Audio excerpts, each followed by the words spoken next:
As of late, I've been seeing sewing machines in so many beautiful colors, so I thought that I would take the time today to talk about paint and touch-up paint for vintage sewing machines. If you haven't already, please subscribe and hit the notification bell to receive updates. If you are choosing to paint your machine in a solid color, it is so simple just to go down to your local hardware store and pick up some cans of RustOleum spray paint. They come in so many different colors that you are sure to find what you are looking for. However, if you are looking for a shimmer or shine to your paint finish, or you would like a chameleon color, which are those colors that change between two different colors, then you will need to go with an automotive paint. And the most popular place to go online right now is on screen there. And they have a ton of chameleon colors and a ton of shimmery colors to choose from. And I just found that to be really the best option for those unique colors. Once we start talking about touching up paint on sewing machines and trying to get an exact match to the color, that is where we run into some problems.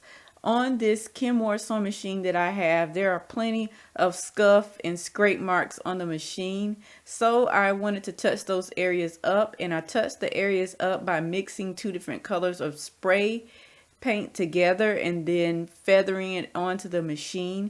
That worked well on all of the areas except for on the front of the machine. There you can see a boo-boo that I made on the front of the machine. So what I did was I went to the hardware store to try to see if I could get the exact match color mixed, and I ran into difficulties. So I thought that I would share the difficulties that I ran into and also share the information that I found out so that you may use it if you ever decide to touch up or repaint your sewing machine. Lowe's carries Sharon Williams paints, and they are latex paints which are water-based. You do not want to use water-based paint on a metal machine, and if you ever do decide to do that, then you will definitely need to use a primer to prevent the machine from getting rust on it. However, Lowe's does offer RustOleum paints, but they only come in select colors because when you are mixing any type of oil-based paint, it is going to have more of a smell to it. And because Lowe's is concerned with their patrons, they do not want to have any hazardous smells inside of their store, which is understandable. Now, the standalone Sharon Williams store does offer oil-based paints, and you can get those in any of the Sharon Williams colors. Me personally, I was able to get a similar color to the color of my sewing machine with Sharon Williams paint, but I wasn't able to find an exact match. So that's just something to think about when you're looking for paint. Home Depot offers Bare Premium Metal interior and exterior paint. That paint is an excellent paint to use for metal, and you can get it in just about any color. But color matching is, of course, going to be the same way that it was with the Sharon Williams paint with me. It is very difficult to get an exact match, but you might be able to get something that is extremely close to the color that you're trying to get.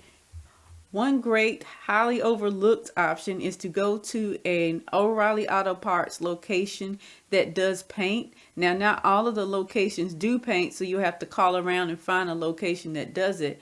But on the locations that do paint, you can match your sewing machine to a car model, or you can have them to use their meter to determine exactly what color is on your machine, and then they can make up some paint for you. And I think this is a wonderful option for anybody that is looking to repaint or touch up a sewing machine. After shopping at the various places, I did not end up finding a direct match to my sewing machine, so I found it best to just mix these spray paints together to get a close match. And if you are going to do that, then make sure that you use the same brand of spray paint. I'm not, because I was just using what I had on hand.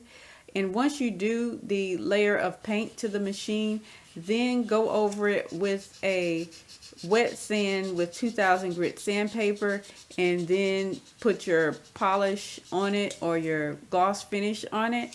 Now, you have to be careful with the sandpaper, because if you are in a high traffic area like underneath the bed of the sewing machine, it may look like there's a thick layer of paint on the machine and that there's only a few spots that need touching up, but once you hit it with the sandpaper, you'll realize that there was only a small thin layer of paint even there, and that it's really just exposed metal, and you could end up making a boo-boo like I did on the bed of my machine.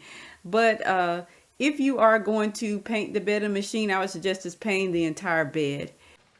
Areas like this right here look a lot better than what they were before. Before it was just raw metal showing. Now at least it is cleared up. But the only area that I'm not satisfied with is this area here. It is a high traffic area on the sewing machine, and there's really only a small layer of paint left in this whole area. So it really needs to be repainted in its entirety and not just touched up. But I did cover up the worst of it. So there's just a spot there. And I will work more on it later, but for right now, I'm fine with it.